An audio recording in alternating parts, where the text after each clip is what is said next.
Well, good morning again.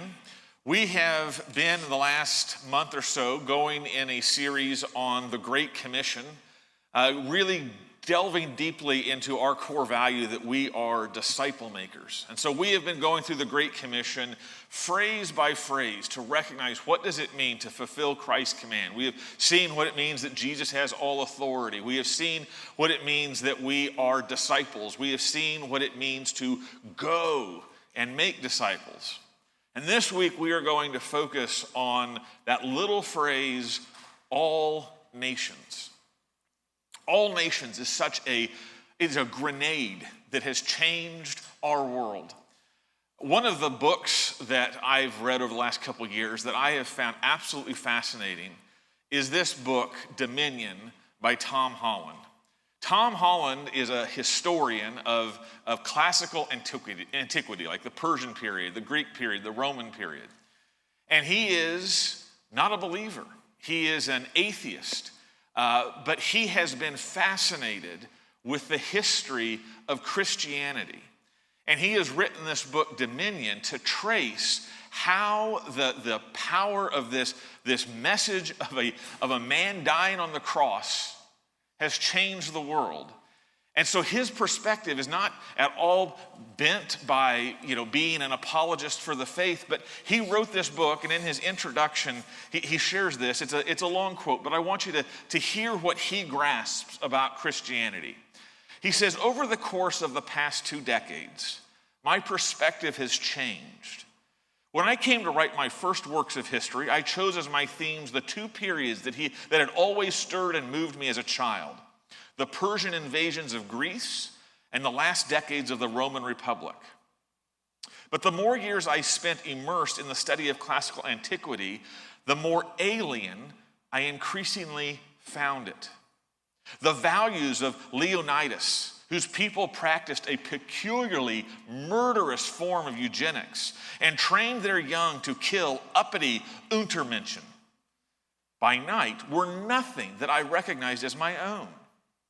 Nor were those of Caesar, who is reported to have killed 1 million Gauls and enslaved 1 million more. It was not just the extremes of callousness that unsettled me, but a complete lack of any sense that the poor or the weak might have the slightest intrinsic value. Why did I find this disturbing? Because in my morals and ethics, I was not a Spartan or Roman at all.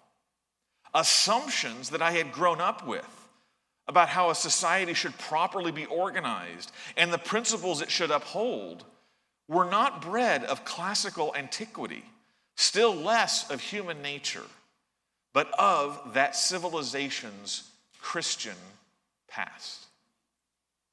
You see, what Tom Holland was wrestling with and trying to grapple with is, why is the world that I see before Christ so much different than the world that exists after Christ? And he recognizes that the world that we live in, whether we explicitly bow the knee to Jesus or not, has been absolutely saturated with the message of Jesus. So that we find the dominion of Jesus in our calendar. We find the dominion of Jesus in the values that we assume. Many of the things that we see over the last 20 centuries are the direct result of Christian influence. I want to make you think about the status of women in culture. Before Christ came, women were property. But the gospel announced that women were heirs of the kingdom, and showed that women were valuable and precious and image bearers and cherished people of Christ. The institution of slavery was perpetuated over centuries and centuries, but when William Wilberforce finally grasped the freedom of the gospel and the equality that the gospel gives to all men, he chopped down the institution of slavery in Great Britain. It was his Christian convictions that finally killed slavery. And when we think about this last century and the great cause of civil rights of Martin Luther King, if you read his letter from Birmingham jail, you will see that Martin Luther King was simply taking his Christian heritage and calling the white Christians in this country, do you really believe this? Do you really live for these values that Christ has established? You see, we live in a world that has been changed by the gospel. And why? The reason that our world has been changed by the gospel is because the disciples before us took the call to carry the gospel to all nations. It is because all nations have received the gospel that we live in a Christianized world.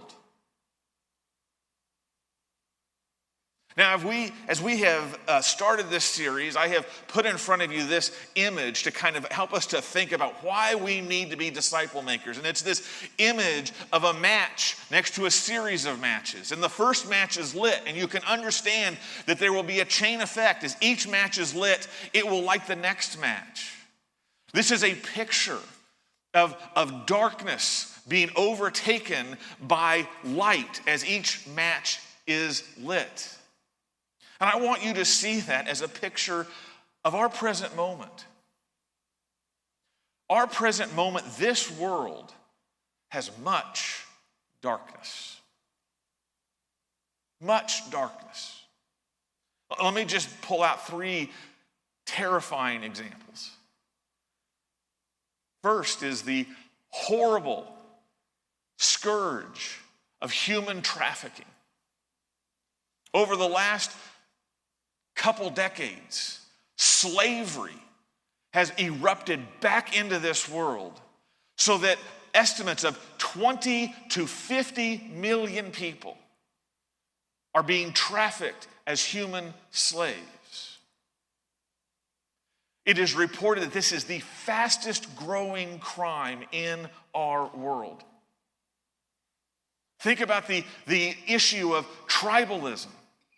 This us versus them thinking, this feeling that we cannot get along with other people, that there are other people in this world so different that the only thing we can think about is destroying them. We see all of the problems in the world as them and not as anything to do with us. What would make the world great is if it were us in charge. And we are seeing tribalism tear apart countries and families and churches. Consider just the mental health situation. We have our youth at skyrocketing numbers of depression and suicidality and anxiety because they are living in a world that has nothing to anchor them. They feel like chaff being blown by the wind. It is an epidemic, a mental health epidemic, that we are apparently the loneliest generation that has ever existed. And that loneliness is bearing bad fruit of substance abuse, of violence, of suicide. There is much darkness in our world. How do we combat that darkness? We must also take seriously the Great Commission's charge to take the gospel to all nations. If we want to defeat the darkness, we must again take the gospel to every part of this world. And I want today to give you 3 reasons why it is taking the gospel to all nations that will defeat the darkness wherever it is and whatever form it takes. I want to look at 3 reasons why. The first is that the gospel gives all people dignity. The gospel gives all people dignity. Now, when Jesus gives the Great Commission, He says, go therefore and make disciples of all nations. That word all nations in Greek is panta ta ethne. And the first implication that I want you to grasp from this idea of all nations is that word all, the panta of it. It's that there is a comprehensiveness to the Great Commission. It wants the whole world to hear the gospel. It says that the gospel of Jesus Christ is a gospel to go everywhere to everyone. As the Great Commission in Mark is reported, Mark 6:15, it makes this very clear. It says, Jesus said to them, go into all the world and proclaim the gospel to the whole creation. We grasp with the word all nations that the gospel is to be given to everyone. Now, this is so significant because when we are told to give the gospel to everyone, we are told to announce to everyone in this world, you can be a child of God. We are to announce that to everyone. And what do I mean by everyone? I mean that message, you can be a child of God, is to the rich and to the poor, to the young, to the old, to the men and the women. It's a message to the strong and the weak, to the black, the white, the brown. It is a message to the native and the foreign. It is a message to the documented and the undocumented. It is a message to the diseased, to the healthy, to the abled, to the disabled, to the KU grad and the MU grad. I mean seriously, all people, everywhere, no matter who they are, where they come from, what categorizes them, everyone in the Great Commission is honored with the message, you can be a child of God. Jesus gave the Great Commission within the Roman Empire.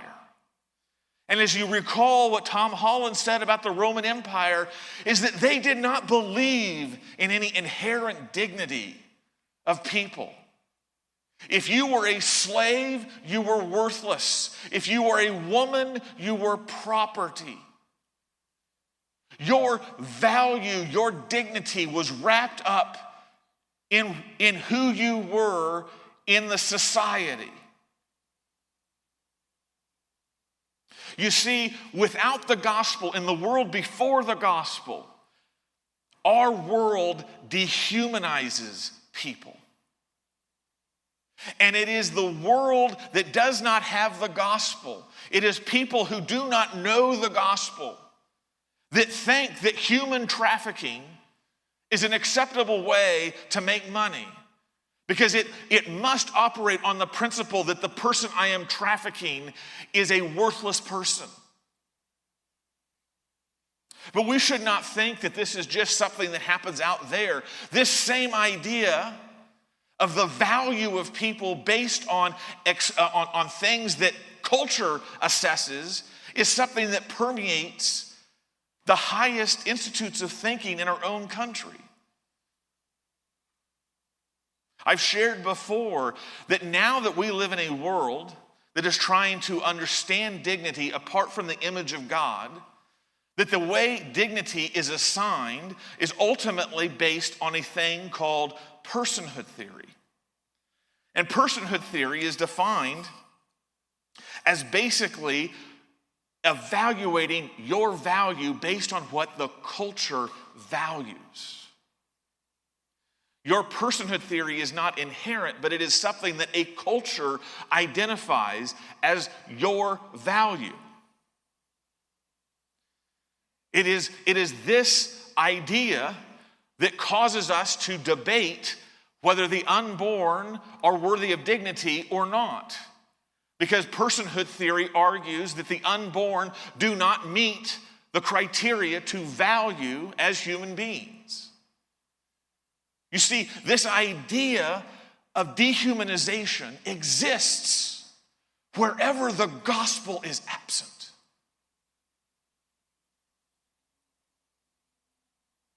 The gospel gives all people dignity. Listen, here's what the gospel does. The gospel declares all people are qualified by Christ to receive love, forgiveness, life, and a place in the family of God.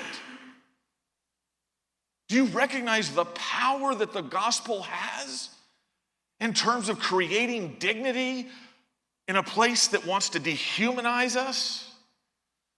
Consider what Paul said to the Colossians. Chapter 3, verse 11. He said to this crazy group of people that had been gathered by the gospel, he says, here there is not Greek and Jew, circumcised and uncircumcised, barbarian, Scythian, slave, free, but Christ is all and in all. You see, all of these people that Paul is mentioning are people that lived in vastly different spaces of human dignity and human worth. And yet Paul says Christ is in all of them. And therefore, your evaluation of their dignity is not in who they are in this world, but that Christ has claimed them. Now, Colossians is an interesting book because there were two letters sent. There was a second letter that was sent with the letter to the church of Colossae. And this second letter illustrates exactly the power of the gospel to give all people dignity and the vast implication of that. The second letter that came with the book of Colossae is this little book called Philemon. And in the book of Philemon, we are actually told that one of the members of the church of Colossae is Philemon, and one of the members of the church of Philemon is Onesimus. Now, here's the interesting thing. Onesimus was a slave, and Philemon was the owner of Onesimus. But in a remarkable event of God's providence, Onesimus escapes Philemon and runs into Paul, who is in prison. And Paul shares the gospel with Onesimus, a man who had been named useful. That's what Onesimus meant. His value was attached to his usefulness. And as a runaway slave, he was called useless. But Paul meets him. Paul doesn't see Onesimus as a slave. Paul sees Onesimus as somebody the gospel wants. And he gives the gospel to Onesimus. And Onesimus' identity goes from you are a slave and useless to you are a child of God and precious. And Paul sends Onesimus back to his church and back to his master. And he sends Philemon a special letter regarding what he needs to do with Onesimus. And here is what is said in verses 15 and 16. He says, "For this perhaps is why he was parted from you for a while, that you might have him back forever, no longer as a bondservant, but more than a bondservant, as a beloved brother, especially to me, but how much more to you, both in the flesh and in the Lord."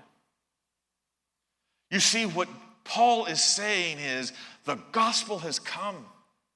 And Philemon, you cannot see Onesimus the same way any longer. This is the power of the gospel. It gives all people dignity. So wherever we announce the gospel, the darkness of dehumanization is removed with the light of human dignity. Now, the second reason why we need to take the gospel to all nations to defeat the darkness is that the gospel brings all people together. The gospel brings all people together. Now, when we read the Great Commission and we hear the words all nations, we must make sure that we read those words with first century ears.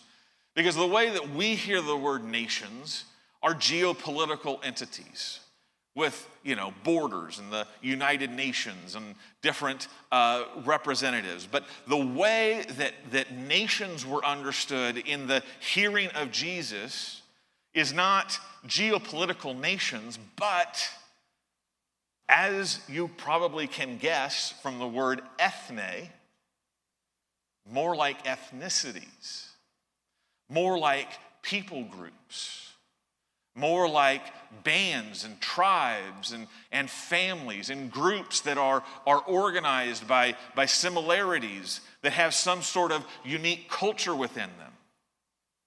And so when we think of people groups, we recognize that inside of a modern political nation, there are many people groups. Inside of a city, there are many people groups.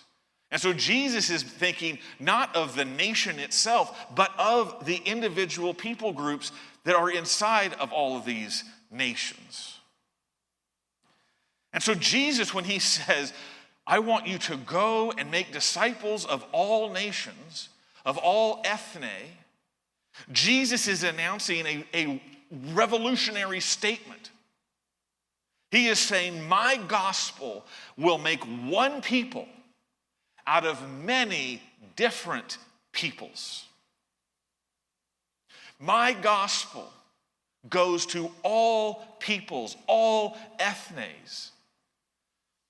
When you go back into the Old Testament, you go back to the very beginning, to Genesis chapter 12, and you read of God's call to Abram. We're told that God was going to make Abram a nation, and that nation became Israel. And for most of the Old Testament, we're thinking, okay, the story of God is about Israel. But in Genesis 12:3, we are told the ultimate reason why God chose Abram. And the reason is that in your name, all the families of the earth shall be blessed. This was the promise that Israel was given through Abram at the very beginning. And for most of the Old Testament, that promise seemed to be dormant, basically forgotten. But it comes roaring to life, and it takes over the whole agenda right here in the Great Commission, where Jesus pulls that promise in Genesis 12:3 that all nations will be blessed to say, that's my gospel.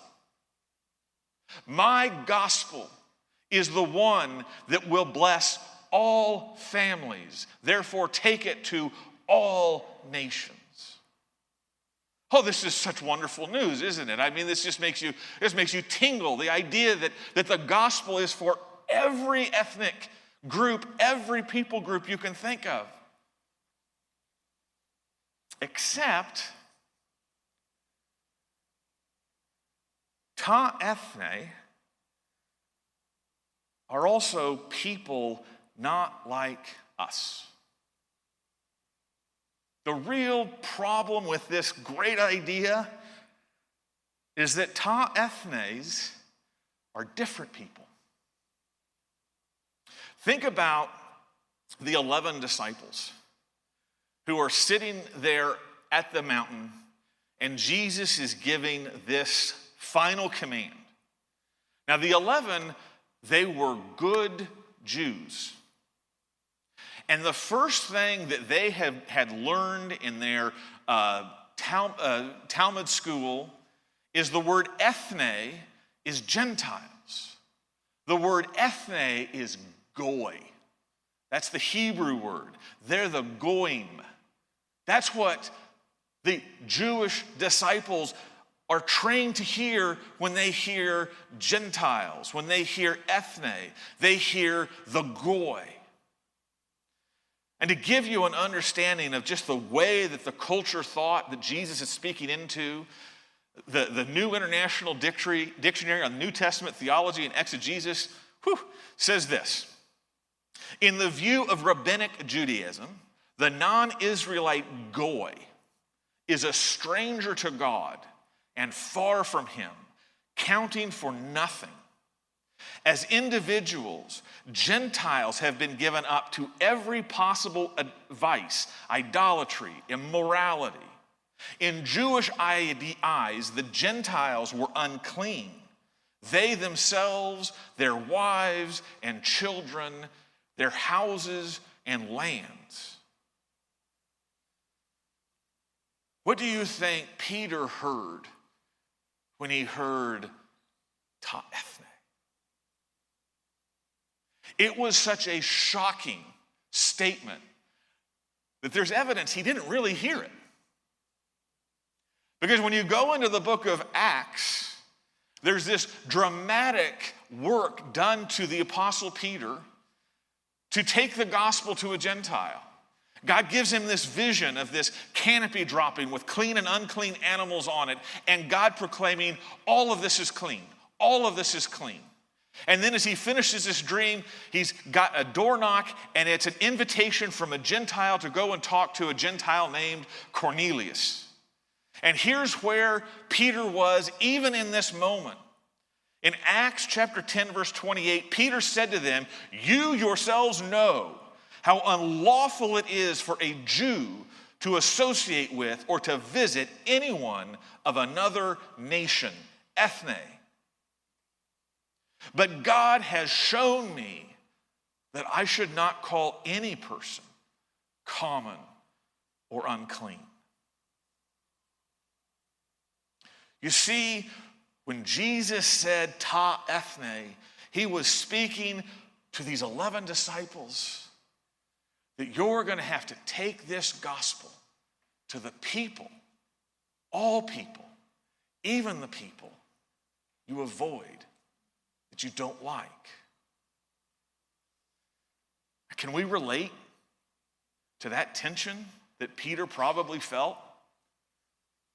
I mean, as we've already talked about, we live in a very us versus them culture. You are spending hours a day on social media getting your view validated and the opposite view smeared, so that it is just natural for us to see it is them. It is them. It's those people. We have an entire media industry and a political apparatus that is working on polarizing, that is saying there is no middle. You need to go to the outside, to the extreme. It's either or. And so we find ourselves in further and further distance from our own neighbors, our own friends, even our own family. I mean, we are all still shaking from the Charlie Kirk assassination. And probably what shakes me the most is within hours of the news of Charlie Kirk's assassination, it was us versus them. I was being told on one side, this is civil war. I was being told on the other side, this is civil war. That we no longer have discourse. And I mean, it was scary. But there is, even in the death of a person who was exercising free speech, whether we like his speech or don't like his speech, we couldn't even grieve and mourn because we had to get into our camps. This is the tribalism that we are living in, and it is tearing us apart. And so there are lots of ethnes that we are being trained to hate and distance. We are scared. We are angry. We block and we cancel. I admit there are a dozen people that I became Facebook friends with that I now have blocked. I have decided there is no common ground between us. I don't even want to know about your kids anymore. I mean, it's terrible. But we block, we cancel.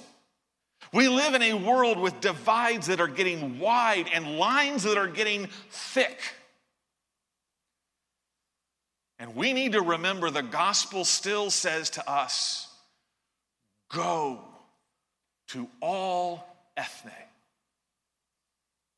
Go to all ethne. All nations calls us to cross those lines, to bridge those divides for the sake of sharing Christ.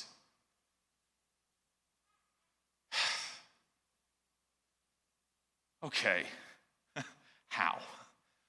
How can I possibly have love that would cross the line of some of these divides? At this point, I want to exhort you to consider how to treat your enemies after considering how Christ treated you. Listen. Christ crossed the divide between heaven and earth. He crossed the divide between holy and unholy. He crossed the divide between life and death to make you his disciple.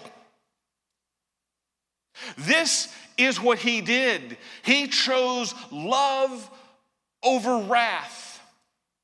Wrath that was justified. Wrath that was righteous. Wrath that was overdue.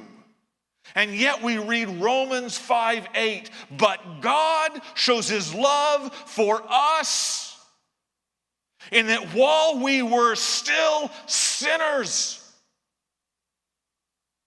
Christ died for us. And so as you think about the divides and the lines, if Christ has shed his blood to make peace, how can you keep division? This is what Peter finally realized after visiting Cornelius. He said in chapter 10, verse 34, truly, I understand that God shows no partiality. If God shows no partiality, if he wants his gospel to go to the people that you hate, who are you to stop it? Listen, wherever we take the gospel, the darkness of hatred and division is removed with the light of Christ. And you want to know where that first light shines? It shines in us when we choose to see people as Christ sees them rather than as the world sees them. And that light that is in us that we share with others, it's beautiful. And it is the answer to the divisions and the thick lines in our world today. Beloved, what line do you need to cross for the sake of Christ? What line do you need to cross for the sake of Christ? You see, the gospel defeats the darkness. That's why we must take the gospel to all nations. And we still have one more reason why. The gospel offers all people hope. The gospel offers all people hope. Now, as we think about this phrase, panta ta ethne, it is from all nations. And so that idea of panta ta ethne has also got a distributive sense in it, in that we are to find people for Christ in every ethne, in every nation, in all places. And so it is a way of saying that the gospel is for anyone, anywhere. And we need to also be aware of how great of a task sharing the gospel is today. Right now, the most recent statistics identify the task that remains for us in sharing the gospel with people who have never once heard it, unreached people. Next slide, please, is 2.5 billion. There are 2.5 billion people on this earth that have never encountered the gospel because no one has gone to them. There are lots of anyones and there are lots of anywheres that the Great Commission has not yet reached. The Great Commission calls us to the whole world because it is the greatest need for every person everywhere. And this is one of the amazing things about the gospel. It is not a cultural imperialism when we bring the gospel to different cultures. In fact, it redeems cultures. What the gospel is the right diagnosis of what every person in every part of the world experiences. The gospel recognizes that everywhere in this world, people are shackled by shame and guilt and trauma and terror, a guilty conscience, depression, anxiety. In every place in the world, all of these things testify to every human heart because no human heart is unscathed. It all testifies that we are not right. There is something broken in us. There is something wrong in us. Every human heart knows the truth of Romans 3:23 before it is spoken, which says, all have sinned and fall short of the glory of God. And so we live in a world that knows it is a broken person, an unfit person, an unworthy person. And they know in their nightmares that all that they can hope for is judgment. Because without the gospel, there is only judgment. When Jesus told us, go and take the gospels to all nations, he was saying that the gospel alone is necessary and sufficient to save all people. I want to unpack that. When we say that the gospel alone is necessary, this gospel, the one that we preach, is the one given by the one who says, all authority in heaven and on earth has been given to me. The words, go and take my gospel to all nations, are the words given by the risen Lord, the one who died on a cross and rose again to say that I am the way and the truth and the life. He is the only gospel. He is the only hope, the only answer. Peter says in Acts chapter 4, verse 12, the obvious truth. There is salvation in no one else, for there is no other name under heaven given among men by which we must be saved. We live in a pluralistic culture that likes to think about going to heaven as finding a path up this mountain. And we're all told, well, you can take the mountain of the path of Mormonism or the path of Islam or the path of Hinduism or the path of Buddhism or just the path of being a good person. But that is so mistaken. Because when you recognize that the gospel comes from the one who has all authority, the one who died and rose again, there isn't many paths up the mountain because the mountain is Christ. The only way is Christ.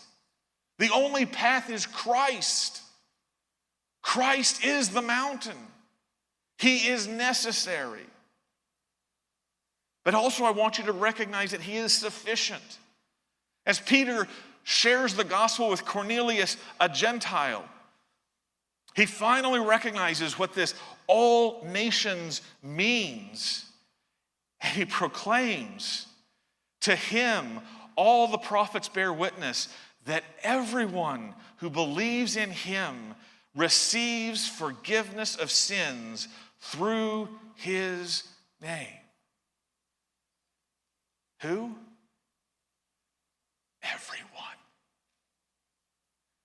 everyone receives forgiveness through his name. Beloved, the gospel that you have been given, the gospel that we preach, can save anyone, anywhere, from anything. Full stop. What is the gospel? If perhaps I have danced around this, the gospel I have already shared. It is that Christ has died for your sins and risen from the dead. And we receive the gospel as Romans chapter 10 describes. If you confess with your mouth that Jesus is Lord and believe in your heart that God raised him from the dead, you will be saved. For with the heart one believes and is justified, and with the mouth one confesses and is saved. Beloved, you need to have zero doubt about your soul, about your place in God's kingdom. Believe in the Lord Jesus. Confess him as the risen Lord, and you will be saved. Wherever the gospel is received, the darkness of sin, shame, and guilt is removed with the light of Christ's forgiveness. That's the good news. And that good news needs to be taken to all peoples. Beloved, the gospel is commanded to go to all nations because it is the only hope for a world perishing in darkness. The good news, though, as we think about this daunting task of going to all nations, of reaching the unreached, is that our mission will not fail. Because Jesus gave us a peek of the end. In Revelation chapter 7, verse 9, what does he say? After this I looked, and behold, a great multitude that no one could number, from every nation, from all tribes and peoples and languages, standing before the throne and before the Lamb, clothed in white robes with palm branches in their hands, and crying out with a loud voice, salvation belongs to our God who sits on the throne and to the Lamb. Beloved, the people to be saved are there and they are ready. Let us go and share the gospel to all nations. There is much darkness in this world, but we have the light that cannot fail. Let us go and take on the darkness. Amen.